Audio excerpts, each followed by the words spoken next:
Al-Fudail bin Iyad rahimahullah seorang ulama berkata, orang yang paling berilmu di antara kami bukanlah orang yang paling banyak solat dan puasanya. Akan tetapi sesungguhnya orang yang paling berilmu di antara kami adalah orang yang paling dermawan, paling bersih jiwanya, paling banyak nasihatnya atau manfaatnya buat umat. Fudail bin Iyad ini ulama besar ya, rahimahullah, beliau menasihati begitu. Caranya tahu orang itu berilmu bukan dilihat dari banyak sholat dan puasanya. Karena itu semua orang bisa buat. Tapi dia sebagai praktisi di lapangan. Betul-betul dia dermawan, suka bantu orang. Dia praktekin ilmunya. Bersih jiwanya, nggak ada iri, nggak ada hasad. Assalamualaikum warahmatullahi wabarakatuh. Alhamdulillah. Sebagai seorang muslim kita pasti selalu bersyukur, memuji, berzikir kepada Allah Subhanahu wa taala. Tentu ini adalah satu-satunya ibadah yang kita kerjakan di dunia dan akan kita kerjakan juga di surga nanti. Di surga kelak sudah tidak ada ibadah kecuali zikrullah.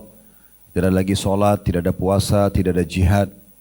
Allah Subhanahu wa taala menjadikan mengingat dan berzikir kepadanya adalah sebab utama ketentraman jiwa dan hati kita. Sebagaimana Allah sebutkan dalam firman-Nya, "Ala bidzikrillahi tatmainnul qulub." Bukankah dengan berzikir kepada Allah akan menenteramkan jiwa dan hati seseorang? Tentu saja iya jawabannya. Usahakan sebagai seorang muslim, detik demi detik lisan kita tidak pernah berhenti agar selalu memuji dan memuja Allah. Apa saja. Subhanallah, alhamdulillah, wa la ilaha illallah, wallahu akbar, istighfar, baca salawat pada Nabi SAW, la hawla wa la quwata illa billah. Namun yang paling umum adalah seseorang mengucapkan alhamdulillah. Karena ini selain zikir juga dijadikan sebagai kata-kata syukur, berterima kasih kepada Allah Subhanahu wa taala di mana Allah telah melimpahkan segala macam nikmat kepada kita. Selalu kami ingatkan diri kami dan yang kedua tentunya baru jemaah sekalian, baik offline maupun online, kita harus menjadikan hari ini sebagai hari emas kita. Hari di mana kita benar-benar diberikan peluang oleh Allah satu hari lagi. Dan kita tidak tahu berapa hari lagi ke depan kita hidup untuk bisa melanjutkan estafet kehidupan dan memperbanyak amal-amal saleh yang merupakan tujuan kita diciptakan. Kalau di masa lalu kita sudah punya amal-amal saleh yang kita kerjakan, maka hari ini kita perbanyak. Kalau yang masa lalu kita sudah kerjakan tapi masih kurang, hari ini kita sempurnakan. Kalau di masa lalu ada amal-amal saleh yang belum kita kerjakan, hari ini kita segera kerjakan biar bisa menambah catatan buku amal kita. Dan kalau di masa lalu kita punya dosa-dosa, maka hari ini kesempatan bertaubat supaya tidak dihisap oleh Allah Subhanahu wa taala. Dan begitu seterusnya Bapak Ibu sekalian sampai kita wafat. Karena setiap orang di antara kita sedang menuju ke liang lahatnya masing-masing. Kalau ajalnya atau masa hidupnya sudah habis, pasti dia akan masuk ke liang lahat dan akhirnya menerima balasan dari amal-amalnya, baik ataupun buruk. Wa may ya'mal mithqala dzarratin khairan yara. Siapa yang berbuat seperti biji sawi dari kebaikan, dia akan diperlihatkan dan akan dia rasakan dan dapatkan manfaatnya. Wa may ya'mal mithqala dzarratin syarran yara. Dan siapa yang berbuat seperti biji sawi dari keburukan akan diperlihatkan dan akan mendapatkan hukumannya kecuali dia sempat taubat kepada Allah Subhanahu wa taala. Allah juga mengekalkan dalam firman-Nya, selalu kami ingatkan dua ayat ini agar kita komitmen menjaga ibadah kepada Allah sampai wafat. Wa'bud rabbaka hatta ya'tiyakal yakin. Sembahlah Tuhanmu sampai datang kepadamu kematian. Dan di dalam ayat yang lain, wala tamutunna illa wa antum muslimun. Dan jangan kalian wafat kecuali sampai atau dalam keadaan Islam. Dan insya Allah kita bertemu siang ini tidak lain karena kita ingin menambah amal-amal soleh kita. Semoga kita selalu istiqomah sampai kita wafat nanti di atas kesempurnaan ilmu, iman dan amal soleh, serta jauh dari segala macam pelanggaran dan juga ujian-ujian yang berat. Allahumma amin. Selanjutnya kita panjatkan salam hormat kita kepada Rasulullah Muhammad sallallahu alaihi wa ala alihi wa sahbihi wasallam sebagaimana Allah telah perintahkan kita untuk mengucapkan salam hormat tersebut dan tentu dengan harapan agar pada saat memperbanyak salawat pada beliau kita akan bersama dengan beliau di dunia dengan syariatnya dan sunnah-sunnahnya sementara di akhirat bersamanya di surga nanti. Allahumma amin. Seperti biasa kita akan lanjutkan bedah buku kita Bapak Ibu sekalian, Mukhtasar Jami'ul Ulum wal Hikam, ringkasan dari buku besar namanya Jami' Ulum wal Hikam. Sebenarnya buku ini mengumpulkan makna letterletnya adalah kumpulan ilmu-ilmu dan hikmah-hikmah yang banyak. Di sini diambil ringkasnya saja sehingga dipilih 50 hadis terpenting dalam Islam dan penjelasannya. Ini tulisannya Ibnu Rajab Al-Hambali rahimahullah Jami' Ulum wal Hikam, lalu dibuat ringkasannya tentunya oleh Syekh Muhammad bin Sulaiman Al-Muhanna hafizahullah. Kita sudah menyelesaikan sampai hadis nomor 6 ya, dari 50 hadis terpenting dalam agama kita. Dan pada pertemuan yang lalu alhamdulillah sudah kita paparkan panjang lebar masalah hadis halal itu jelas, haram itu jelas, dan diantaranya ada hal yang syubhat, samar-samar. Boleh nggak sih hukumnya? Maka kita dianjurkan dalam Islam menjauhi selama kita belum tahu hukumnya. Karena yang samar sama saja masuk kepada perbuatan yang haram. Sehingga kita hanya dianjurkan menikmati yang halal, mengerjakan yang diperintahkan dan menjauhi yang dilarang. Itu kesimpulan daripada hadis nomor 6 yang sudah kita bahas pada pertemuan yang lalu. Sehingga seorang muslim tidak perlu memasukkan dirinya pada hal-hal yang bisa menjerumuskan pada hal yang tidak jelas buat dia.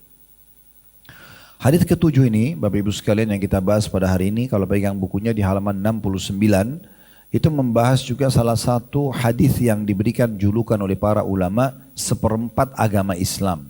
Seperempat agama Islam. Artinya orang kalau sudah mengamalkan isi hadis ini, sama dia mengerjakan seperempat dari isi agama ini.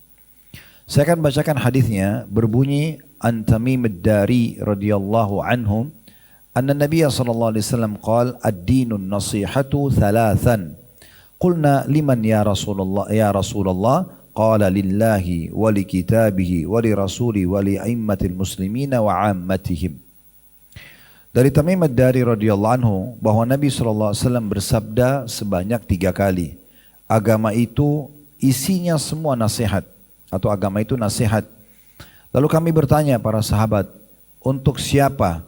Kata Nabi SAW, untuk Allah, kitabnya, rasulnya, dan untuk pemimpin kaum muslimin dan serta muslimin secara umum. Serta muslimin secara umum.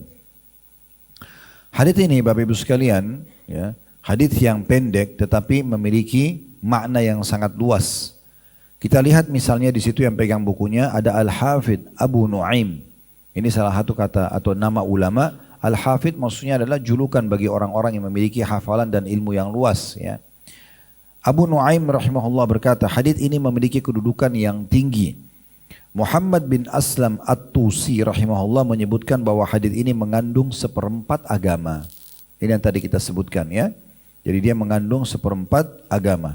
Nanti akan kita jelaskan panjang lebar kenapa hadits ini dianggap seperempat agama padahal sebenarnya pendek ya. Imam At-Tabarani rahimahullah meriwayatkan dari Hudzaifah bin Yaman radhiyallahu anhu bahwasanya Nabi SAW bersabda, "Man la yahtammu bi amril muslimina falaysa minhum, wa man lam yumsi wa yusbih nasihan lillahi wa rasulihi wa li kitabi wa li imami wa li ammatil muslimina falaysa minhum." Ini alasan kenapa dianggap ini adalah seperempat agama. Ada sebuah hadis ya, dari tadi diriwayatkan oleh Abi Dzar, Hudzaifah bin Yaman, disampaikan oleh Imam At-Tabarani rahimahullah, yang artinya kata Nabi SAW, barang siapa yang tidak peduli dengan urusan kaum muslimin, mau umat Islam dibantai, umat Islam lagi menghadapin bencana alam, apa saja dia nggak mau peduli. Tidak ada sama sekali kepeduliannya. Enggak doa, enggak bantu materi, enggak bantu juga kita secara fisik, enggak ada kepedulian sama sekali. Barang siapa tidak peduli dengan urusan kaum muslimin, maka ia tidak termasuk golongan mereka. Tidak dianggap Islam. Kemudian barang siapa yang pada petang dan pagi harinya, maksudnya sepanjang harinya, tidak memberi nasihat kepada Allah, Rasulnya, kitabnya, pemimpinnya, dan kaum muslimin pada umumnya, maka tidak termasuk golongan mereka. Artinya, kalau Bapak Ibu hidup dalam sehari kayak tadi dari pagi sampai malam nanti, sama sekali nggak ada nasihatnya. Nasihat nanti kita jelaskan, nasihat untuk Allah itu apa, kita menjalani ketaatan kepadanya. Nasihat untuk Rasulullah SAW, kita mempertahankan sunnah dan menyebarluaskan. Nasihat untuk kitab Allah, kita mempelajari Al-Quran dan kita ajarkan kepada orang lain. Nasihat untuk pemimpin kaum muslimin, bagaimana kita mendoakan mereka kebaikan. Kita juga mentaati selama tidak melanggar hukum agama gitu ya. Kemudian juga nasihat kalau dia salah kita ingatkan. Kemudian umumnya kaum muslimin. Jadi nggak boleh Bapak Ibu lihat misalnya ada tahu nih tetangganya tidak berhijab. Lalu kita diam aja, udah terserah dia deh, dia masuk neraka sendiri. Nah itu nggak boleh. Kita harus menasehatin walaupun sekali. Walaupun sekali. Karena amar ma'ruf nahi mungkar, hukum wajibnya yang pertama. Ada tetangga kita nggak sholat, wajib kita ingatkan, nggak boleh kita diam. Ya. Karena kalau kita diam, kita tidak dianggap muslimin. Begitu adalah hadis ini. Ya. Jadi seakan-akan kita percuma jadi muslim kalau kita nggak peduli dengan masalah-masalah ini. Nah, ini hadis yang kedua ini yang baru kita baca tadi kan hadis pertama, hadis landasan bab kita. Hadis kedua ini yang menjadi jawaban kenapa sebagian ulama seperti tadi disebutkan sebelumnya, Muhammad bin Aslam At-Tusi rahimahullah mengatakan hadis ini adalah seperempat agama. Karena dianggap tidak muslim kalau dia tidak peduli. Ya. Seakan-akan dia bukan muslim, makanya dia harus peduli dengan masalah ini. Nanti akan kita jabarkan lebih panjang lebar tentunya ya. Selanjutnya Khattabi rahimahullah seorang ulama lain berkata, nasihat, makna nasihat di sini adalah satu kata yang dimaksudkan untuk mengungkapkan sebuah kalimat yang menghendaki kebaikan untuk pihak yang dinasihati. Kata an-nusuh, nasihat nusuh dalam bahasa Arab, secara bahasa atau etimologi artinya bersih. Nasihat itu sebenarnya artinya bersih. Berarti tidak masuk dalam nasihat ini kalau ajarannya, panduannya pada maksiat. Misal ada orang nasihati temannya supaya berzina. Ada orang nasihati temannya supaya ikut gosip, supaya mencuri. Ini enggak masuk dalam istilah nasihat. Ya. Ini kemungkaran malah. Jadi secara letterlet yang dikatakan nasihat hanya yang baik saja. Baru dikatakan nasihat. Ya. Dan dalam bahasa Arab juga dikatakan nasahtul asla, artinya aku membersihkan madu dari kotoran. Asal itu artinya madu. Kalau orang Arab bilang nasahtul asla, berarti saya membersihkan madu dari kotoran-kotorannya. Kotoran itu mungkin cuma sisa sarang, sedikit ada kotoran. Nah itu bisa digunakan kata-kata nasahtu. Saya membersihkan madu itu sampai tidak ada kotorannya. Berarti orang kalau memberikan nasihat, dia harus yang benar, berhubungan tentu benar toloknya adalah agama Allah ya. Kita harus sebagai seorang muslim Bapak Ibu sekalian menganggap benar yang dianggap benar oleh Allah dan Rasulnya. Menganggap salah yang dianggap salah oleh Allah dan Rasulnya. Ini tolok ukur dasarnya. Ya. Walaupun orang itu pintar, cerdas, tapi dia melanggar hukum Allah, tetap kita tidak anggap dia benar. Kan begitu. Seperti ada orang cuma peduli dengan penampilannya saja, orang-orang non-muslim misalnya, tapi dia minum khamar, dia narkotika, dia seks bebas, tetap buruk di mata kita. Tetap buruk di mata Allah subhanahu wa ta'ala, buruk di mata kaum muslimin, gitu kan. Nanti insya Allah nanti malam, kalau Bapak Ibu tidak bisa hadir di Blok M, antara Maghrib Isya kita akan ada bahasan dosa besar, judulnya berpenampilan buruk. Nanti akan saya rincikan, saya tidak bahas sekarang karena kalau kita bentrok dengan bahasan kita. Nanti bisa ikutin online atau bisa hadir di sana. Nanti di antara itu kita akan bahas insya Allah. Seperti apa yang dimaksud penampilan buruk orang itu, ya? Sehingga dia masuk dalam kategori dosa. Nanti akan ada rincian insya Allah. Jadi intinya sebenarnya dari apa yang dijelaskan di paragraf yang disampaikan oleh Al-Khattabi, nasihat itu harus sesuatu yang bersih, ya, yang benar, tulus dari hati. Semua yang diungkapkan dalam bentuk nasihat sifatnya murni karena ikhlas karena Allah pasti berefek. Ya. Kalau ada si A sama si B menyampaikan dengan tujuan mendapat ridho Allah, temannya tidak sholat, maka walaupun bahasanya lebih sederhana, pasti akan sampai menyentuh pada si orang yang dinasihatin. Kalau si B misalnya menasihatin hanya karena supaya dibilang dia pintar, hanya karena supaya dia punya nama atau kedudukan di orang yang dinasihatin, maka itu tidak akan berefek. Abu Amr bin Salah rahimahullah berkata, nasihat ialah kata yang memiliki makna global, terkandung makna seseorang yang melakukan kebaikan bagi orang yang dinasihati secara tujuan dan perbuatan. Ini masih makna nasihat. Artinya, menurut Abu Amr bin Salah rahimahullah, kalau Anda mau nasihat, maka dia sifatnya global. Dia tidak harus masuk ke masalah urusan dunia saja, urusan akhirat saja. Misalnya, Bapak Ibu melihat ada tetangganya rumahnya kotor, tidak terawat. Lalu kita datang dan kita ngobrol, karena sudah dekat baru kita kasih masukan. Itu alangkah baiknya kalau sampahnya ditata seperti ini, alangkah baiknya kalau ditata seperti ini misalnya. Ya itu juga termasuk dalam bab makna nasihat. Berarti seorang muslim dia menasihatin seseorang di depannya, baik urusan agama atau urusan dunia. Gitu kan? Ini penting untuk digarisbawahi ya. Misalnya maaf kita jalan dengan seseorang badannya nggak enak baunya. Kita jangan biarkan. Tapi mungkin kita mencari jalan. Minimal kalau kita takut dia tersinggung kita doakan. Semoga Allah berikan dia penjelasan. Atau kita punya cara lain lah. Ya. Saya pernah naik satu mobil dengan beberapa orang gitu ya. Tapi salah satu yang di dekat saya itu bau badannya nggak enak. Ya. Gimana caranya saya untuk menasihatin orang ini? Karena nggak enak di mobil rame-rame gitu ya. Tapi saya punya waktu ketemu sama orang ini hanya detik-detik itu saja. Setelahnya kami akan berpisah, mungkin tidak ketemu lagi, saya tidak tahu. Dan memang betul setelah itu lama sekali kami nggak ketemu. Subhanallah, saya sambil memohon sama Allah, ini apa jalan keluarnya? Saya pengen raih pahala juga di sini. Tiba-tiba terlintas di benak saya lihat ada satu minimarket di jalan. Saya bilang sama drivernya, tolong mampir sebentar Pak, ada keperluan. Saya turun, saya beli minuman, beli snack-snack untuk makan rame-rame di mobil. Taruh satu orang satu kresek masing-masing, tapi khusus dia saya tambahin roll on.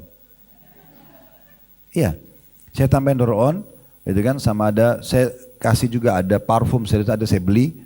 Terus saya kasih satu ini, ayo silakan. Terus untuk dia saya bilang, ini ada kebetulan yang biasa saya pakai, siapa tahu antum cocok gitu. Dan alhamdulillah dia ambil. Tapi subhanallah setelah itu saya ketemu nggak pernah saya cium bau badan. Karena laki-laki tentunya ya. Ini sesama jenis saya, jangan salah paham. Ini suka dipelintir-pelintir soalnya ya. Ya. Tapi maksudnya ini salah satu retorika yang bisa kita lakukan gitu ya. Atau mungkin tadi kalau rumahnya berantakan, ibu mungkin mau nasihatin tetangganya tapi dengan cara ibu tata rumahnya dengan rapi lalu undang dia misalnya.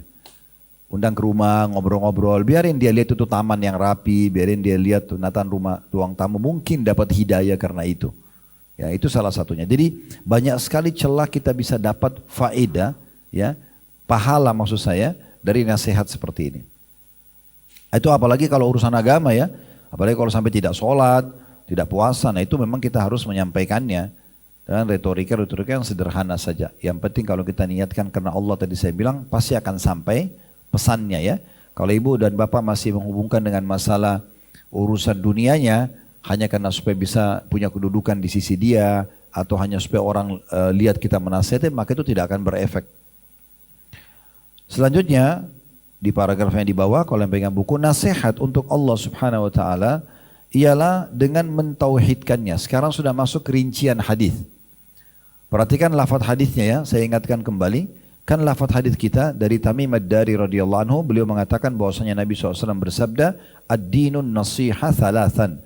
Agama ini semuanya nasihat, 3 kali Nabi ulangi. Sudah kita jelaskan tadi makna nasihat. Dan nasihat itu harus yang bersih, baik, ya, yang baik dipandang oleh Allah dan Rasulnya, bukan baik dipandang kita, gitu ya. Karena bisa saja orang anggap nasihat itu baik, tapi dia salah. Seperti contoh orang nasihatin temannya untuk hadir ke sebuah party atau acara mabuk-mabukan, narkotika, bagi mereka baik, tapi itu tidak bisa kita anggap baik, gitu ya. Dan juga dia masuk dalam urusan agama dan urusan dunia. Selama itu ada maslahatnya baik, kita berikan nasihat. Nah sekarang kita masuk, setelah itu sahabat mengatakan, ya Rasulullah, untuk siapa nasihat-nasihat itu? Nah, Nabi mengatakan yang pertama lillah, untuk Allah. Nah bagaimana kita memahami ini? Nasihat untuk Allah. Bisa Bapak Ibu lihat yang pegang bukunya di halaman 70, di paragraf kalau dari atas itu yang keempat ya. Penulis mengatakan, nasihat untuk Allah Subhanahu wa taala ialah mentauhidkannya, mengesahkan Allah, enggak mempersekutukan Allah dengan sesuatu apapun. Dan ini kewajiban semua muslim. Makanya kata Nabi SAW dalam sebuah hadis yang sahih, tanya kepada para sahabat, apakah kalian tahu apa haknya Allah dari hamba-hambanya dan apa hak hamba dari Allah? Maka mereka mengatakan Allah dan Rasul lebih tahu. Kata Nabi SAW, hak Allah adalah, dan itu kewajiban hamba, mereka menyembahnya dan tidak menyekutukannya.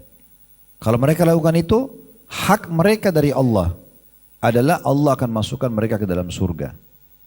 Jadi tidak boleh sama sekali kita merusak tauhid kita setiap hari. Karena ini harus setiap hari berjalan, setiap saat. Jangan pernah rusak tauhid kita. Esakan Allah Subhanahu wa taala betul-betul Bapak Ibu sekalian. Yakin Allah yang menciptakan langit dan bumi, menggantikan siang malam, menciptakan kita udara, air, segala macam Allah yang ciptakan. La ilaha illallah. Tapi betul-betul 100%. Enggak ada keraguan-raguan, ya. Masuk dalam masalah beriman dan tauhid Allah ini adalah menerima semua keputusan Allah, baik atau buruk. Kita tahu di mata manusia maksudnya, ya. Kita tahu rukun iman kita yang keenam adalah beriman kepada takdir Allah baik atau buruk. Semua takdir Allah itu baik. Tapi yang memandang buruk manusia. Contoh misalnya, kita tiba-tiba sakit. Tidak ada orang yang mau sakit. Tapi kan itu buruk di mata kita. Tetap baik di mata Allah. Sebagaimana kita terima kalau Allah kasih kita nikmat, maka kita juga menerima kalau Allah sedang kasih kita ujian. Itu namanya murni mentauhidkan Allah. Di saat nikmat kita bersyukur, di saat ujian kita bersabar. Tetap kita sangka baik dengan Allah Subhanahu wa ta'ala. Dan kita sudah pernah bahas di masjid ini, masih berlanjut sampai sekarang ya. Ada kajian juga yang tentang masalah sabar. Buku kecil itu panjang lebar kita jelaskan tentang masalah definisi sabar, kemudian keutamaan yang didapatkan dari Al-Quran, dari hadis, dari perkataan para sahabat, dan banyaklah aplikasi tentang masalah sabar itu tentu. Jadi kita mentauhidkan Allah, ya. Jangan sampai Bapak Ibu ngerusak, ya. Tidak boleh sama sekali kita rusak, karena banyak orang Muslim sholat dia bilang iyyaka na'budu wa iyyaka nasta'in, hanya kepadamu kami menyembah ya Allah, hanya kepadamu kami minta tolong. Begitu habis sholat pergi minta di kuburan sebelah masjidnya. Nah, mana iyyaka na'budu wa iyyaka nasta'in ini? Kenapa minta-minta pada kuburan? Itu benda mati. Tapi kan orang soleh Ustaz. Walaupun orang soleh, orang yang mati walaupun soleh tetap butuh doa kita yang masih hidup. Bukan kita butuh pada mereka, ini salah. Ini salah, ya. Bapak Ibu coba cek apa yang saya katakan ini. Nabi SAW waktu meninggal, Bapak Ibu sekalian, beliau meninggal di kamarnya Aisyah, di rumahnya Aisyah radhiyallahu anha. Dan semua nabi-nabi dikubur di mana mereka meninggal. Makanya Nabi dikubur di situ. Jadi Nabi SAW waktu meninggal, ini ranjang Aisyah, itu kuburnya Nabi. Berdekat-dekatan, gitu kan? 30 tahun lebih Aisyah hidup setelah Nabi SAW meninggal. Karena Nabi meninggal di tahun 11 Hijriah. Masa Abu Bakar 11 sampai 13 Aisyah masih hidup. Ya, setelah 2 tahun. Kemudian 10 tahun setelah itu Umar bin Khattab 13 sampai 23 Aisyah masih hidup. Di masa Utsman bin Affan 23 sampai 37 masih hidup. Di masa Ali sampai tahun 40 Hijriah beliau masih hidup. Dan Aisyah hidup sampai di masa Muawiyah. Ya, khalifah atau raja pertama dalam Islam yang mendirikan dinasti dalam Islam, sahabat Nabi dan ipar Nabi radhiyallahu anhum ajma'in. Baru disitulah wafat Aisyah. Jadi tahun 11 Nabi meninggal, ya, Aisyah itu meninggal di atas tahun 40-an. 30 tahun lebih. Belum ada satu riwayat pun Aisyah itu minta sama kuburannya Nabi. Belum ada. Belum pernah Aisyah ambil tanahnya Nabi, minta ya Rasulullah tolong saya, nggak pernah. Tidak pernah juga ada sahabat Nabi, ada tabi'in yang belajar dari para sahabat yang datang minta-minta di kuburan Nabi, nggak ada. Mereka datang, ucapin salam, mereka pergi. Bahkan dinukil dalam beberapa athar, tidak semua sahabat yang datang sholat 5 waktu yang masih tinggal di Madinah itu selalu datang ziarah kuburan Nabi, tidak setiap saat. Sesekali mereka ziarah, ucapin salat, mereka pergi. Kalau kuburan Nabi saja tidak diambil manfaatnya, bagaimana dengan kuburan lain? Ya. Mereka jadikan itu sebagai sumber pendapatan, itu haram. Ngumpul-ngumpulin uang dari kuburan, dikemas-kemas, hanya orang jadi sesat, orang jadi minta-minta pada kuburan, gitu ya. Makanya kata Imam Nawawi rahimahullah, saya heran dengan orang yang minta-minta pada kuburan, padahal di bawah kuburan itu orang manusia seperti ini tapi bisa jadi tulang bulang, nggak bisa buat apa-apa lagi. Apa maknanya kita baca salawat kepada Nabi Muhammad SAW? Salawat itu kita minta agar Allah curahkan tambahan rahmatnya. Kita doakan Nabi Muhammad SAW. Kenapa kita doakan lagi Nabi? Nabi kan sudah diampuni dosanya. Berarti menandakan orang mati pun masih membutuhkannya. Gitu kan? Nabi Muhammad SAW membutuhkan juga rahmat Allah SWT. Kenapa para sahabat kita bilang ridwanullahi alaihim radhiyallahu anhu kalau laki-laki, radhiyallahu anha kalau perempuan. Padahal mereka ada yang mati syahid. Ya. Ada yang sudah menjadi pasangan Nabi, ada yang menjadi ipar Nabi, ada yang menjadi pendukung Nabi, banyak. Tapi mereka tetap kita doakan. Orang-orang yang sudah meninggal kita bilang rahimahumullah, ya. Bahasa Indonesia bilang Allah yarham, ya. Itu kita doakan. Karena memang orang-orang mati itu butuh. Jadi jangan rusak tauhidnya ini. Jangan lagi percaya orang-orang dukun-dukun ini yang sekarang ganti gelar menjadi orang pintar, ya. Dulu dukun, ya. Karena sudah ada yang dukun di beberapa kampung-kampung kita ditangkap, dibakar hidup-hidup. Nah dulu saya dapat beberapa tahun yang lalu beritanya itu, ya. Sekarang ganti nama nggak tanggung-tanggung, gantinya paranormal. Oh, ini orang di atas normal. Coba, orang pintar dari mana ini? Minta tolong sama dukun, minta tolong sama jin. Ya. Ini dalam Islam dosa besar, pelakunya bisa kufur. Dukun-dukun itu kufur kepada Allah. Ya, makanya kata Nabi SAW, hukuman para dukun dipenggal lehernya. Kalau ketangkap praktek dipenggal. Sampai sekarang di Saudi masih berlaku itu. Ketangkap praktek dipenggal. Kalau kita kan malah minta tolong sama mereka. Minta tolong supaya dibantu punya anak, supaya dibukain rezeki, supaya tahu suaminya di mana, istrinya di mana. Untuk apa ini semua? Mana doa Anda kepada Allah? Kenapa enggak sujud minta sama Allah petunjuk? Allah bisa kasih gitu, ya. Makanya kata Nabi SAW, sampai mendatangi dukun, peramal, penyamun, penyihir, bertanya saja, belum percaya. Cuma coba tebak garis tangan saya, coba tebak nasib saya. Dia tidak diterima sholatnya 40 hari. Ke belakang, ya, bukan ke depan yang belum dikerjakan. Yang sudah dikerjakan habis 40 hari. Kalau 2 kali dia ke dukun, kalau 10 kali dia ke dukun, berapa ribu hari habis sholatnya. Sholat itu amal yang pernah ditimbang hari kiamat. Untuk apa datang ini? Kalau ada sekitar Anda laporin, jangan dibiarkan, tidak boleh. Nah ini perusak akidah, perusak tauhid kepada Allah SWT. Lalu kata Nabi SAW, sampai mendatangi dukun, peramal, penyamun, penyihir, bertanya dan percaya, maka dia telah kufur atas apa yang diturunkan kepada Muhammad SAW. Jadi dia harus syahadat lagi tuh. Ya. Oh di Indonesia luar biasa, buka usaha harus pakai pelaris supaya cantik, pakai susuk, wadah segala macam hal lah, ya, yang tidak masuk akal. Nggak perlu, ya. Yang ciptakan wajah Bapak Ibu, fisik Bapak itu Allah. Sempurna Bapak Ibu. Tidak usah bilang, oh kenapa saya jelek. Ini ciptaan Allah, nggak ada yang jelek. Semuanya bagus. Tinggal kita tunggangi, kita nikmati, kita pakai ibadah. Selesai. Ya. Makanya kata Nabi SAW, Inna Allah la yanzuru ila suwarikum wala ajsamikum. Allah tidak pernah nilai wajah kalian dan fisik kalian. Kalau hanya orang cantik sama orang gagah masuk surga, kesian orang-orang jelek. Gitu kan? Tapi Nabi SAW bilang apa? Allah tidak akan lihat wajah kalian dan fisik kalian.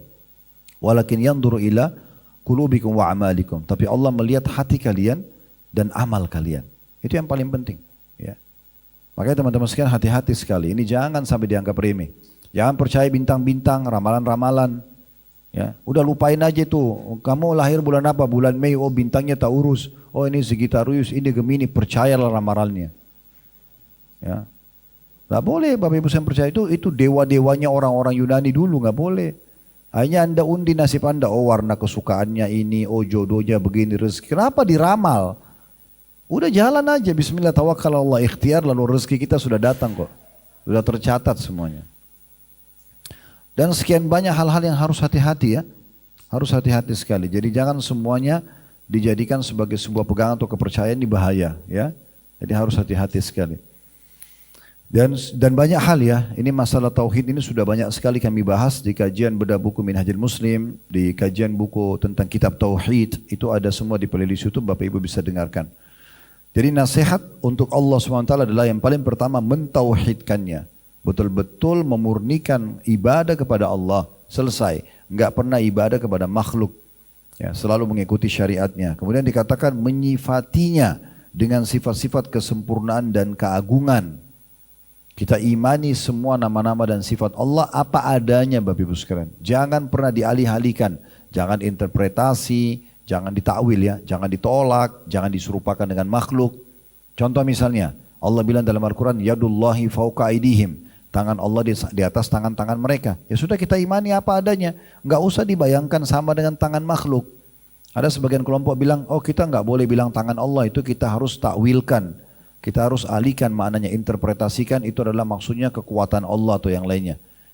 Orang ini kenapa kalau ditanya kenapa anda takwil begitu? Karena nanti diserupai sama makhluk. Sebenarnya dia tidak sadar dia sedang serupakan Allah dengan makhluk.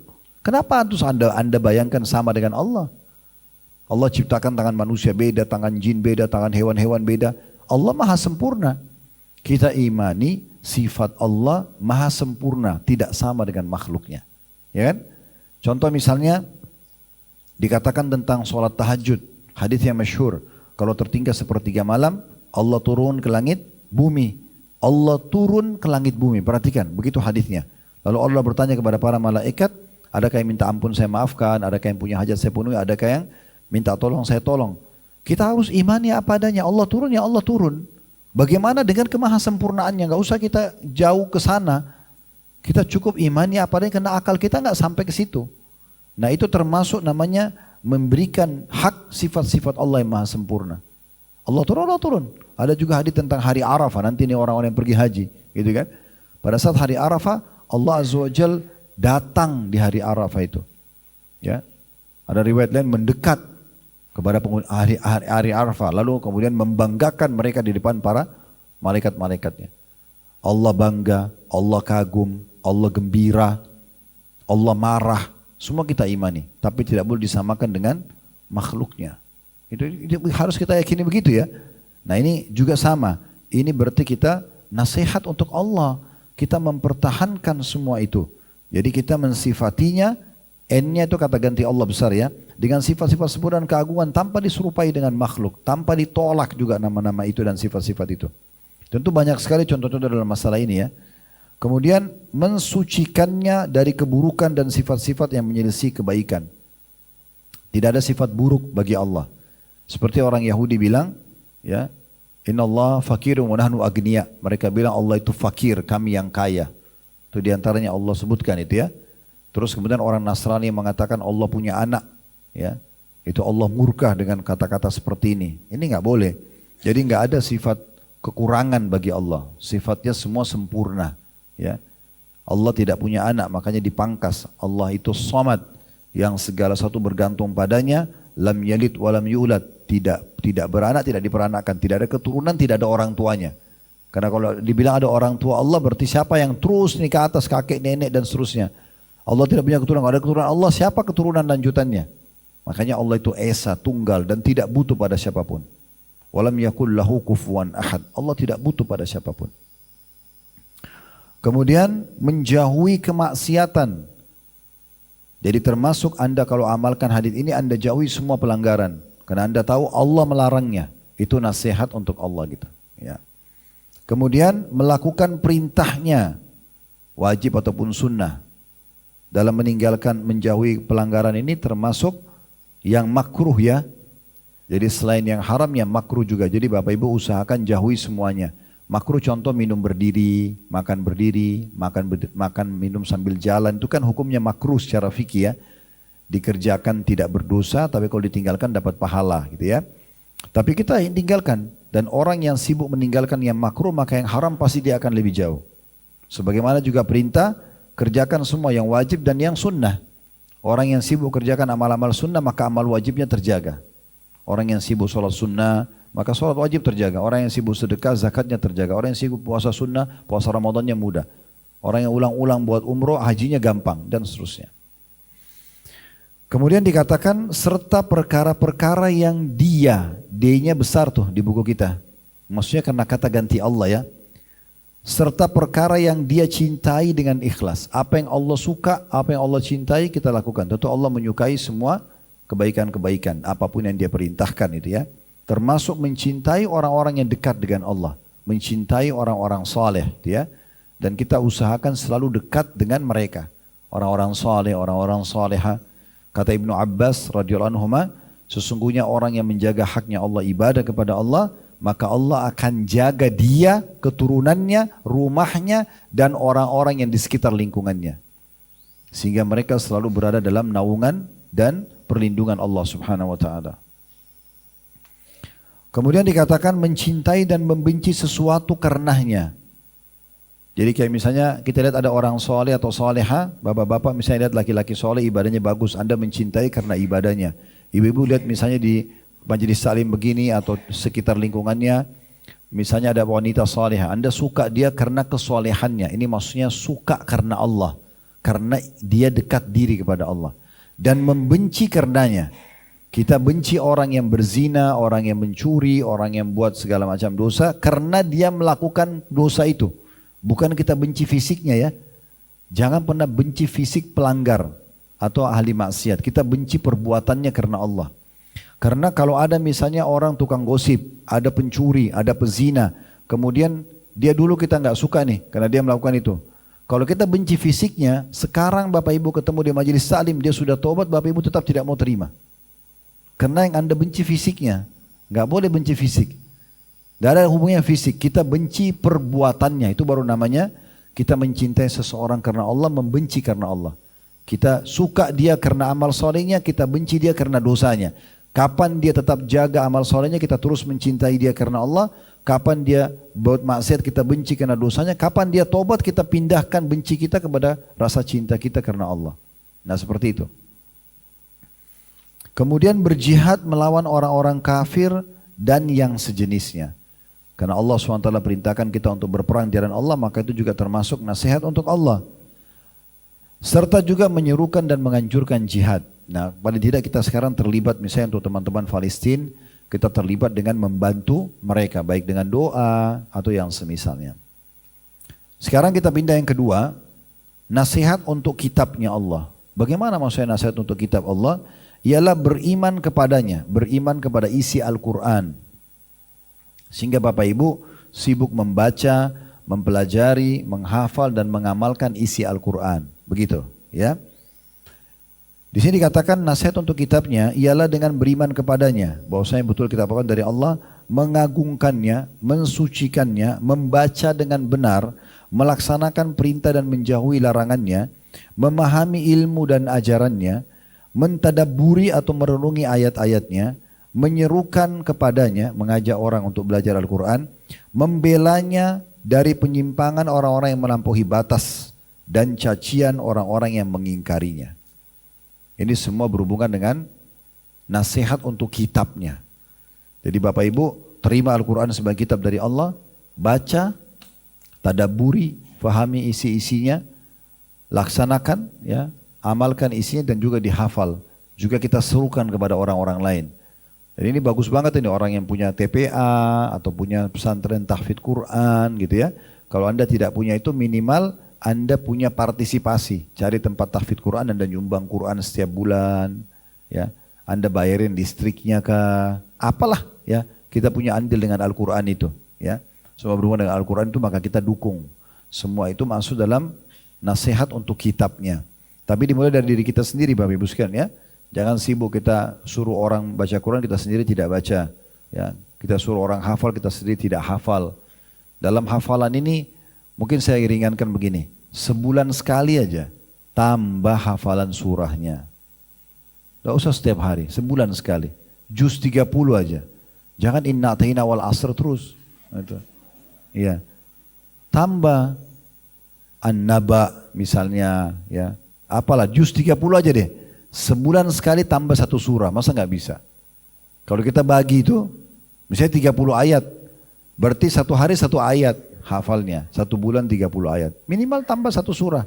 Berat Ustaz, setahun sekali. Udah, setahun tambah satu surah. Berarti kalau 10 tahun ke depan Ibu dan Bapak masih hidup, berarti Bapak Ibu tambah 10 surah. Kalau setiap bulan, 1 tahun berarti Ibu tambah dan Bapak 12 surah. Itu kan bagus banget. Gitu kan? Kalau surahnya terlalu panjang, sudah panjang Al-Baqarah, Al-Imran, oke, kita bagi menjadi beberapa kali. Misalnya sebulan 1 lembar. Ya. Setengah lembar aja, misalnya ini 1 lembar nih, timbal balik. Setengah lembar aja 1 bulan. Harus ada upaya untuk itu. Ya. Jarib ta'rif, coba kau akan tahu. Masalahnya kita ini malas, tidak mau. Ya. Quran cuma jadi pajangan. Ada sebuah hadis yang mulia ya, yang berbunyi kata Nabi SAW, nanti akan dikatakan di surga nanti, semoga kita termasuk ini luar biasa. Para ahli Al-Quran akan dikatakan kepadanya pada saat sudah mau masuk surga nih, bacalah ayat-ayat Al-Quran. Pendapat ulama beda, pendapat ada yang mengatakan yang sering membaca Quran menghatam, ada yang mengatakan menghafalnya. Tapi pendapat yang kuat adalah menghafal Al-Quran. Lengkap semua, 30 juz. Berapapun Anda hafal, akan dikatakan nanti, kalau lengkap itu lebih bagus. Akan dikatakan pada saat masuk surga, bacalah Al-Quran ini sebagaimana kau pernah tartilkan di dunia. Sebagaimana kau baca dulu di dunia. Ya, baca seperti itu. Kemudian, setiap satu ayat naik 1 derajat. 1 derajat itu Bapak Ibu sekalian di surga antara langit sama bumi jaraknya. 1 ayat Al-Quran pindahin derajat lagi. 1 ayat derajat lagi. Antara langit sama bumi. Antara langit sama bumi. Begitu terus. Dan nanti di tingkat tertingginya surga akan dikatakan orang yang paling banyak hafal ayat itu yang paling tinggi derajatnya. Karena setiap ayat 1. Kalau misalnya Bapak Ibu nih sama temannya. Anda hafal 1 juz, dia hafal 2 juz. Anda sudah beda jauh tuh. 1 juz bisa berapa ratus ayat. Gitu kan. Nah itu sudah beda derajat tuh. Kan gitu. Nah nanti dia akan tiba di tempat tertinggi itu para penghafal Quran, dia bisa berhenti di tingkat tertinggi. Kata sebagian ulama, tingkatan surga sejumlah ayat Al-Quran. 6.000 sekian ayat. Jadi 6.000 sekian tingkatan. Gitu kan? Maka mulailah Bapak Ibu sekalian. Jangan selalu terbawa susah, berat. Ya, gak ada yang berat. Asal mulai saja dulu. Dan saya sudah pernah ajarkan caranya. Coba cari surah yang Bapak Ibu paling suka. Lihat daftar isi Al-Quran 114 surah. Cari surah yang paling Bapak Ibu kira-kira mengkritik bagi kita lah. Tanda kutip sini. Misal contoh hewan-hewan. Ya, ada surah An-Naml, semut. Ada surah An-Nahl, lebah. Atau surah Fil lah, gajah. Ini sudah hafal. Misal. Nah, ada Al-Baqarah, sapi betina. Ya. Tidak apa-apa lah Al-Baqarah ini diakhirkan, tidak apa-apa karena panjang. Tapi paling tidak ada surah An-Naml ada, surah An-Nahl ada. Ada surah Al-Ankabut, laba-laba. Dari surah ini deh, saya mau fokus surah Al-Ankabut. Udah fokus saja di situ. Mulai hafal 5 ayat, ulangi dalam sholat. Lagi masak, ulangi, lagi jalan ke lift, jalan di tangga, lagi antri, ulangin aja terus. Kalau diulangi dalam sholat itu insya Allah kita ingat itu ya. Kalau metode yang biasa saya berbagi di pengajian sih kalau mau cepat itu sehari 10 ayat memang. Hafalnya 10 ayat. Karena kalau Bapak Ibu hafal sehari 10 ayat, 1 bulan itu Bapak Ibu punya 300 ayat. Itu insya Allah bisa, bukan sulit 10 ayat itu.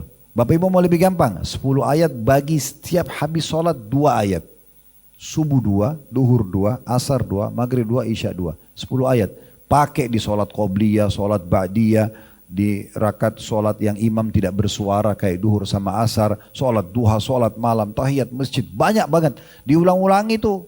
Kenapa Bapak Ibu hafal di luar kepala Al-Fatihah? Karena diulang-ulangi terus.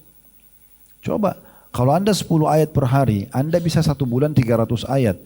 Kalau 1 tahun kali 12 bulan, 3.600 ayat. Itu lebih dari 15 juz Anda hafal. Kurang dari 2 tahun selesai. Tapi saya bilang kalau itu berat, sebulan 1 surah. Tidak apa-apa. Nggak bisa juga Ustaz, 1 tahun 1 surah. Kalau nggak bisa cambuk aja. Ini sudah luar biasa. 1 tahun pun tidak menambah hafalannya ini agak unik. Ya, berarti sangat jauh dari Al-Quran. Anda kalau mau dari Anda dekat dengan Al-Quran atau tidak, nilai Anda peduli nggak dengan Al-Quran itu. Bukan cuma sekedar bacaannya, sering menghatam, menambah hafalannya. Pilih surah-surah pendek aja, nggak masalah itu ya. Baik, kita pindah ke yang ketiga, nasihat yang ketiga. Di halaman 71, nasihat untuk Rasulnya, untuk Nabi Muhammad SAW. Mirip seperti yang sebelumnya kata beliau, yaitu beriman kepadanya, beriman pada risalah Nabi Muhammad SAW dan ajaran yang dibawanya. Ya, kemudian memuliakan dan mengagungkannya. Ya, selalu membaca salawat kepada beliau, memuliakan ajarannya ya. Berpegang teguh dengan ketaatan kepadanya. Apa yang Nabi perintahkan kita kerjakan, yang dilarang jauhi. Menghidupkan sunnahnya. Jangan anggap remeh, biar hanya ucapin salam. Ya. Hidupkan itu suami istri. Jangan telepon langsung bicara to the point. Assalamualaikum warahmatullahi wabarakatuh dulu. Sunnah Nabi. Assalamualaikum, semoga keselamatan dunia akhirat untuk kamu. Warahmatullah, semoga rahmat Allah tu rezeki untukmu. Wabarakatuh, semoga hidupmu berkah. Bayangkan 1 hari Bapak Ibu bicara suami istri 5 kali misalnya. 5 kali saling mendoakan. Dijawab lagi, waalaikumsalam, kamu juga semoga bahagia dunia akhirat. Warahmatullah, semoga juga kau diberikan rezeki oleh Allah. Wabarakatuh, semoga juga kau berkah, hidupnya cukup. Itu kan luar biasa. Orang tua sama anak, anak sama orang tua, teman sama teman. Dalam surah An-Nur kita disuruh salam bahkan kalau masuk rumah walaupun tidak ada orang. Sebagai kata sambutan dari Allah Subhanahu Wa Taala. Hidupkan sunnah itu, ya. Hidupkan sunnah-sunnah seperti ini. Dan salam itu tulisan sama lisan sama ya. Kita ucapin lisan, telepon atau kita tulis, diketik itu juga sama. Kemudian mendahulukan ilmunya dan menyebarluaskan ajaran Nabi Muhammad SAW. Anda mendengarkan Nabi bersabda, Nabi SAW pernah buat begini, tulis, sebarluaskan, ajarkan kepada orang-orang. Memusuhi orang yang memusuhinya dan memusuhi sunnahnya. Ini termasuk bagian daripada nasihat untuk Rasul. Ya. Dan termasuk membenci orang-orang yang dicintai oleh Nabi. Sekarang orang-orang Syiah begitu. Ya. Benci kepada Abu Bakar, Umar, Aisyah, ini kekasih-kasih Nabi semuanya. Sebenarnya tujuan mereka, pendirinya Abdullah bin Sabah itu membenci agama Islam. Tapi kalau dia serang Nabi langsung, orang tidak akan terima. Maka dia buat kekacauan lah, isu tentang masalah ini dan itu, yang tidak masuk akal gitu. Jadi jangan ikut-ikutan, berbahaya sekali nih. Nah, di Indonesia sebenarnya banyak simpatisan Syiah tidak faham gitu. Mereka mengatakan Quran kurang, mereka punya Ka'bah sendiri di Karbala, dan segala macam hal. Kemudian mencintai orang yang mencintainya dan mencintai sunnahnya. Berakhlak dengan akhlaknya. Apa yang Nabi SAW terkenal dengan kejujurannya, kedermawanannya, ya segala macam kita ikutin. Kemudian berperangai dengan adab-adabnya, mencintai keluarganya dan sahabatnya, perhatikan, dan sebagainya. Orang-orang Syiah itu bahkan dalam syahadatnya aja mengkafirkan Abu Bakar sama Aisyah. Abu Bakar, Umar dan Aisyah, ini orang-orang terdekatnya Nabi. Dua mertua Nabi, yang satu istri Nabi. Ya, gitu. Ini luar biasa gitu. Dan subhanallah ahli sunnah wal jamaah tidak pernah membenci yang mereka tokohkan. Mereka tokohkan Ali, kita muliakan Ali radhiyallahu anhu. Tokohkan Husain, kita muliakan Husain radhiyallahu anhu. Tidak ada alasan untuk mereka membenci ahli sunnah. Tapi mereka membantai sekarang 1 juta lebih ahli sunnah. Di Syria, di Yaman, di Irak, di Libanon. Itu luar biasa. Ya. Mereka menganggap itu jihad bagi mereka. Selanjutnya, yang keempat, nasihat untuk pemimpin kaum muslimin ialah menolong dan mentaati mereka untuk kebenaran. Jadi kalau ada pemimpin kita membuat satu keputusan yang benar, kita dukung, ya, kita doakan, mengingatkan mereka tentangnya, ya, mengingatkan mereka dengan lemah lembut, ini juga termasuk, tidak dengan teriak-teriak, tidak dengan kasar-kasar, tidak dengan memanggil nama secara langsung, ya. Kita diajarkan untuk lemah lembut. Kata Umar radhiyallahu anhu, kalau saya punya doa satu mustajab, saya akan doakan pemimpin supaya dapat hidayah. Karena kalau dia dapat hidayah, maka semua jadi baik, gitu kan? Dan sedikit-sedikit lenserkan, jelek-jelekin, karikaturin fisiknya. Dosa semua ini, gimana caranya minta maaf ini? Saya kadang-kadang orang-orang kita terlalu berani ya di media itu. Sekarang dia bagaimana ketemu orang itu, bagaimana minta maaf? Tidak semudah itu, dan itu berat. Kata Nabi SAW, ada satu nanti lembaran buku amal hari kiamat, Allah tidak akan ikut campur sampai pemiliknya memaafkan. Itu adalah hubungan antara manusia dengan manusia yang lainnya. Anda pernah gibah orang, Anda pernah fitnah, caci maki, itu luar biasa beratnya. Berat itu Bapak Ibu sekalian. Tidak usah ikut campur. Makin kita tidak tahu tentang orang, makin bagus. Itu bahaya sekali. Pernah dengar hadis tentang riba kan? Kata Nabi SAW, riba itu 73 level, 73 pintu. Yang paling ringan sama dengan orang berzina dengan ibunya. Jadi kalau di bab zina, yang paling berat zina dengan mahram kan? Ibu sama anak, ayah sama anak, saudara sama saudara, paman sama tante sama ponakan. Ini zina paling berat di bab zina. Ada setelahnya zina dengan istri mujahid, ada zina sama pasangan tetangga, ada zina secara umum. Tapi yang paling berat itu zina sama mahram. Ini paling berat dalam Islam. Tapi di bab riba, ini paling rendah. Kata Nabi SAW, satu dirham riba lebih berat daripada 36 kali berzina. Dalam riwayat lain, seperti orang berzina dengan ibunya sendiri. Nah tapi apa kata Nabi? Riba itu 73 tingkatan level. Yang paling rendah sama orang zina dengan mahramnya, sama ibunya. Yang paling tingginya sederajat dengan menghina dan merendahkan seorang muslim. Jangan main-main itu, mencibir dengan mulut, dengan ini, dengan itu, nyebarin apa, tidak punya ilmu, jangan. Berat itu. Ya, kalau dia tidak maafkan Bapak Ibu sekalian, selesai. Bertanda siapkan amal yang banyak untuk dia terima hari kiamat. Rugi enggak? Kita 50 tahun sholat dipanen sama orang hari kiamat. Dia boleh tunjuk loh ya, saya mau sholatnya ya Allah, saya mau puasanya. Itu bahaya banget. Untuk apa? Hanya gosipin dia? Apa manfaatnya?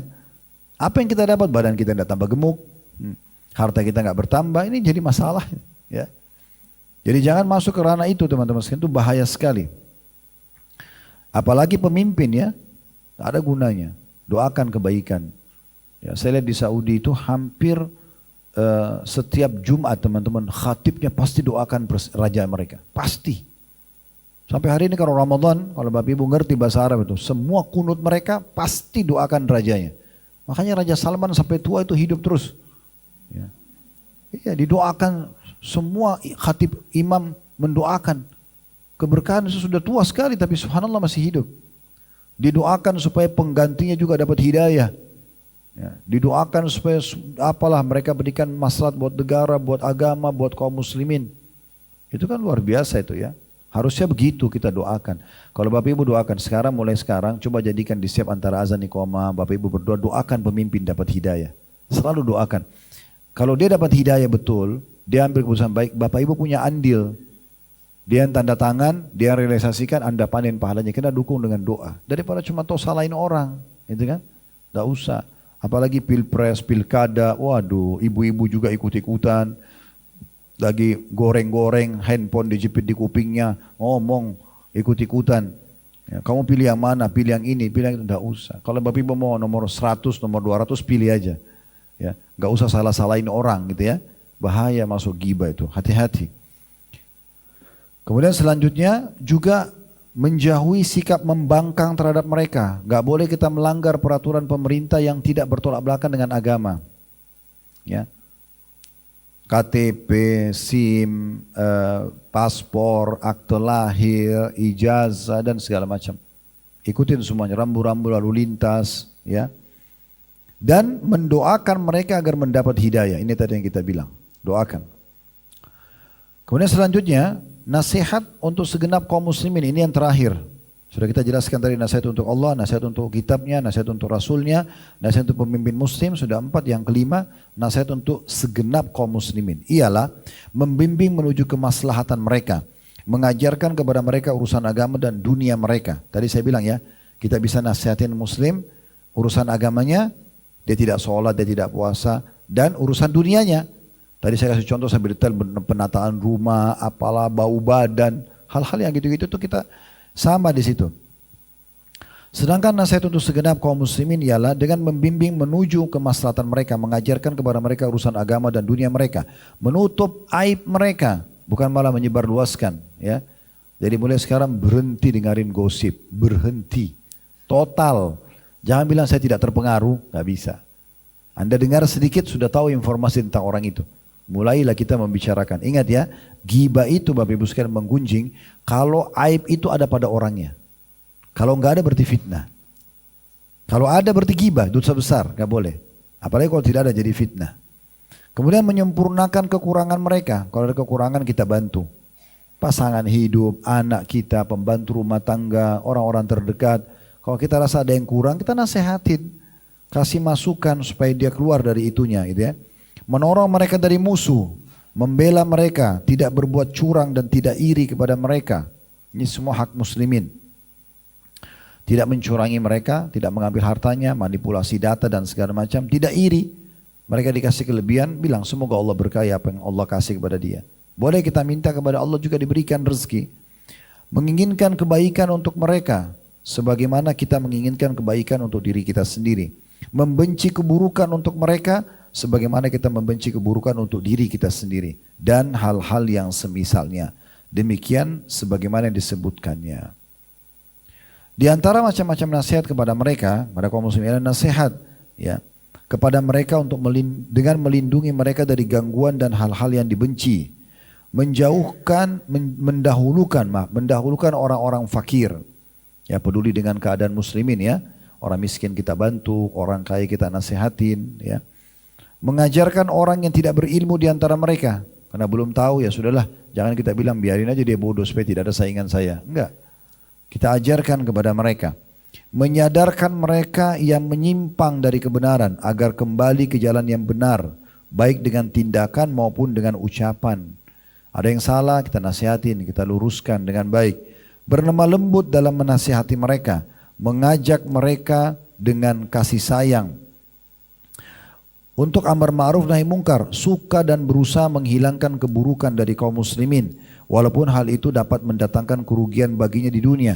Misalnya ada orang terlilit utang, dia tahu dia perlu uang, tapi daripada temannya ini dipenjara, dia bantu.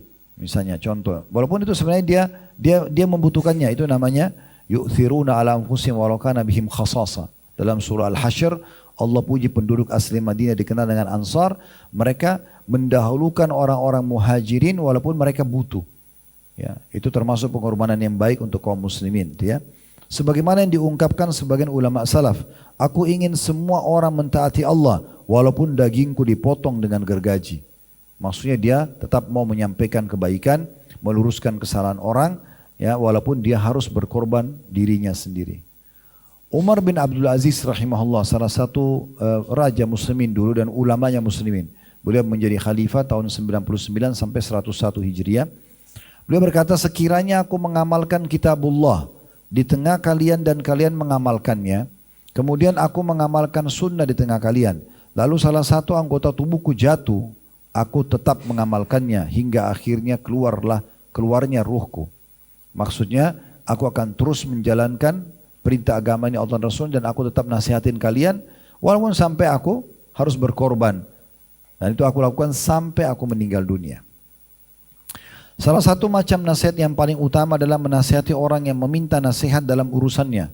Ya, kalau tiba-tiba ada orang yang datang, tolong nasihatin saya, bagaimana pendapat kamu tentang ini? Misalnya anaknya mau dilamar oleh orang, dia tidak kenal, lalu kita kenal. Atau ada orang mau ajak bisnis, dia tidak kenal, lalu kita kenal. Boleh kita berikan nasihat. Ada satu pintu teman-teman sekalian tidak dianggap ghibah.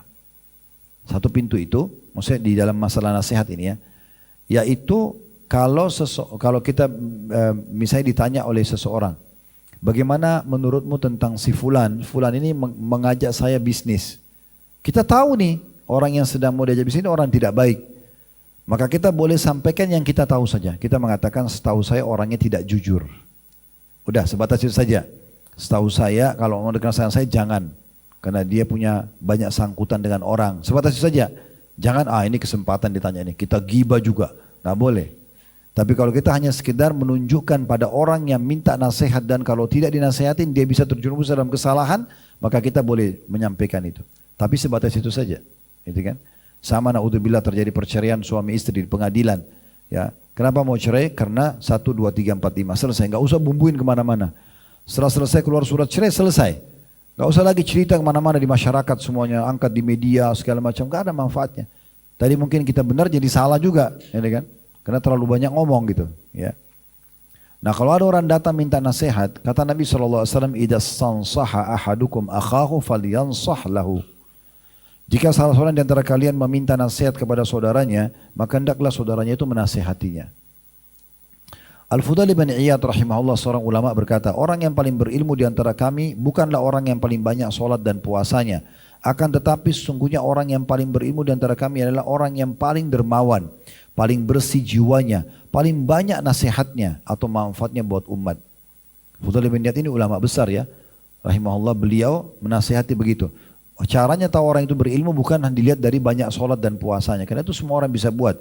Tapi dia sebagai praktisi di lapangan, betul-betul dia dermawan, suka bantu orang, dia praktekin ilmunya, bersih jiwanya, nggak ada iri, nggak ada hasad, dan juga banyak memberikan masukan buat umat. Jangan begini, harus begini, sebaiknya begini, misalnya semua itu baik. Jadi di depan mata ibu, bapak ibu sekalian, kalau ada orang yang mau buat baik, kebetulan dia lagi di depan Anda berikan dukungan. Oh masya Allah itu bagus. Saya rencana mau wakafin tanah saya di sana. Kita ada di situ kebetulan dan memang kita bagian dari orang itu, bukan tiba-tiba di pinggir jalan mampir ya. Saya lagi ngobrol, terus dia ngomong, saya mau wakafin tanah saya. Itu kan ibadah. Kita kesempatan bilang, oh masya Allah bagus banget. Mudah-mudahan bisa segera dijalankan. Mungkin kata-kata ini lebih memotivasi dia wakafin, kita dapat pahalanya. Saya rencana mau haji tahun ini. Oh masya Allah, mudah-mudahan Allah mudahkan. Segera aja daftar misalnya. Ya apa sajalah. Maka kita berikan dukungan. Kalau ada orang mau niat buat kemungkaran, kita larang. Sebaiknya jangan, karena itu haram dan segala macam gitu ya. Walaupun dia tidak terima, gak ada masalah. Yang penting kita sudah ya ingatkan. Ibnu Mubarak, maksudnya Abdullah bin Mubarak, namanya Abdullah. Ini sahabat dekatnya Fudail bin Iyad tadi, rahimahumullah semuanya. Ditanya, apakah amalan yang paling utama? Ia mengatakan nasihat untuk Allah. Amal yang paling baik adalah engkau memberikan nasihat pada orang, agar orang itu termotivasi berbuat kebaikan atau meninggalkan larangan. Ma'mar rahimahullah seorang ulama lain berkata, disebutkan orang yang paling tulus kepadamu adalah orang yang takut kepada Allah berkaitan dengan dirimu. Maksudnya kalau kau mau tahu orang itu paling tulus adalah bagaimana orang itu justru menasihatimu agar jangan terjerumus dalam pelanggaran Allah. Itu orang yang paling tulus. Ya. Bukan orang yang tulus bersahabat kalau semua perbuatan kita didukung. Biar salah juga didukung. Demi persahabatannya itu salah. Tapi kalau orang yang benar adalah orang kalau kita benar dia dukung, kalau kita salah dia larang. Jangan. Jika ulama salaf hendak menasihati seseorang, mereka menasihatinya secara diam-diam. Ini juga termasuk poin penting ya. Hingga sebagian dari mereka berkata, barang siapa menasihati saudaranya secara empat mata, maka itu adalah nasihat. Sedangkan siapa menasihatinya di hadapan orang banyak, maka itu hanyalah mencelanya. Jadi kita minta waktu, lalu kita berikan masukan baik-baik. Mungkin itu jauh lebih bisa diterima daripada kita teriak-teriak depan orang, termasuk pembantu rumah tangga ya. Kadang-kadang kita teriak-teriak depan orang itu jangan. Dinasihatin di depan, jangan depan umum, tapi berdua kita berikan masukan. Kita panggil dulu dia ke samping, lalu kita berikan masukan. Itu jauh lebih baik. Kembali Fudail juga berkata rahimahullah, diulangi lagi nama yang sama tapi nasihat yang berbeda. Seorang mukmin hendaknya ditutupi aibnya dan dinasihati. Kalau anda lihat aib pada seseorang jangan malah digosipin, tapi justru ditutupin lalu dinasihati. Sedangkan orang yang durhaka itu dibuka kedoknya dan dicela. Sebagai penutup, Abdul Aziz bin Abi Rawat rahimahullah berkata, dahulu orang-orang sebelum kalian jika seseorang melihat aib pada saudaranya, maka ia menasihatinya dengan lemah lembut sehingga ia mendapat pahala memberi nasihat dan mencegah kemungkaran. Namun salah seorang di antara mereka ada yang bertindak kasar kepada saudaranya, membuatnya marah, maka aibnya dibeberkan. Jadi maksudnya yang paling benar adalah kita nasihatin dengan cara yang baik. Niatnya karena Allah subhanahu wa ta'ala, dan makin kita tutupin maka makin baik. Kecuali satu keadaan Bapak Ibu sekalian memang dia akan berbuat kriminal yang berefek besar pada orang. Misalnya kita tahu teman kita ini mau merampok satu tempat, besok dia akan lakukan atau nanti malam. Kita nasihatin jangan, gak boleh, haram. Pokoknya saya mau merampok, saya sudah atur sama teman-teman saya. Ini gak boleh kita diamkan. Ya, setelah kita nasihat kita harus laporkan karena mudaratnya lebih besar.